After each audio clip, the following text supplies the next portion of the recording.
Greetings, opera lovers. Live from Pittsburgh, it's Rona. I wish I had an opera to review for you, but I don't.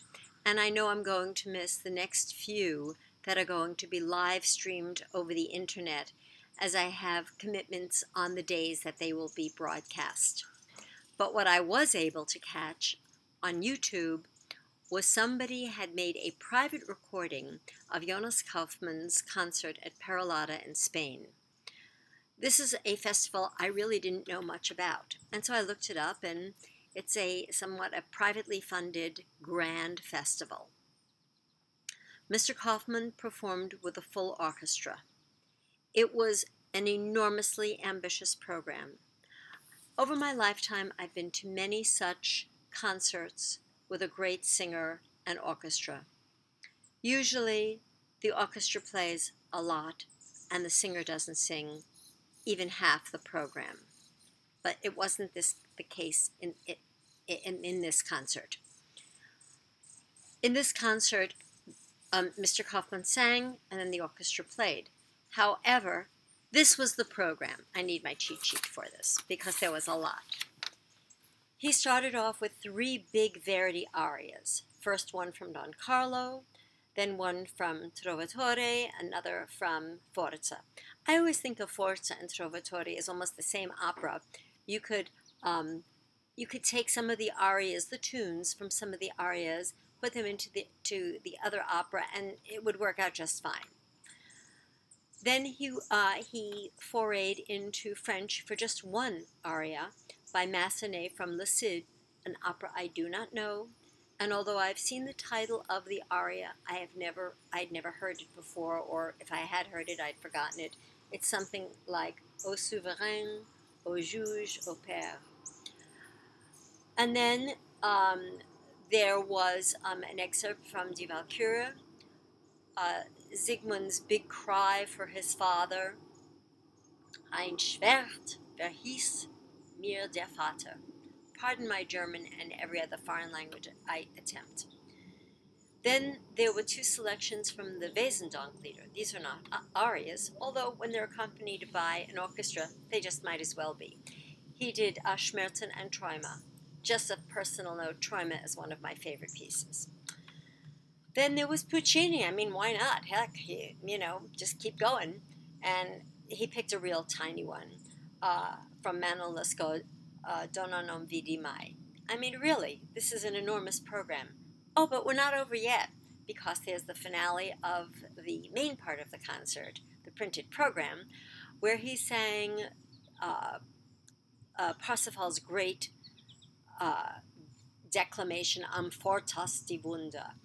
And I was lucky enough, I guess it was 2 seasons ago, to see the Met's production of Parsifal and hear him sing this. I didn't hear it live, but I heard it live at an HD production. After the concert was over, he did 3 arias as encores. First was the Lamento de Federico, and then 2 arias from Lehar's operettas. The first one was from an operetta called Paganini. I've seen the name, I didn't know the aria. And he ended with Dein ist mein ganzes Herz. Okay, so how did he do?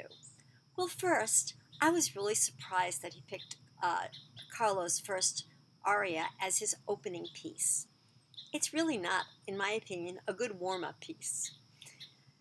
But he did it very well. I've heard him do Don Carlo, and he does it very well. Even though I don't think that aria, it doesn't get me. And then came the Trovatore aria, and then the Forza aria. In the aria from La Forza del Destino, he was able to do something that I just love when he does it, and that is he manipulates his voice in so many colors, and he has a sort of covered sound. I've heard people refer to it as ugly. To me, that would be like saying the color brown is ugly. It's just a color, and he uses it to convey the text. I mean, what more could you want? And also to show his artistry and his command of his vocal resources. I mean, this guy's got it all. Why wouldn't he put it out there? So after those three, then came the French aria. It's a big, grand French aria, and I can't say much about it except that he sang terrifically. Then, I just have to go back to my little cheat sheet to make sure I get it all in order, was the piece from Die Walküre, which I actually did hear him sing live. I don't know why he chooses to sing this, as I don't think it really demonstrates the power of his singing in the best way. Also, I'm not so sure that this is a good selection to take out of the opera if you're going to have an orchestra and conductor that aren't top-notch, and it wasn't. And so the excitement of when he cries, Welsa, Welsa, it just didn't have enough impact. Okay, so I was a little disappointed in that. I was hoping that I was really going to get excited for it, but I didn't.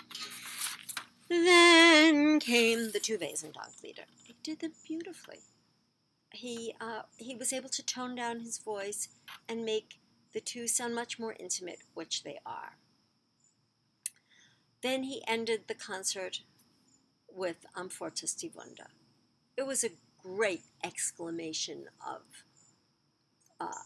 what Parsifal is going through. This he's being enlightened. He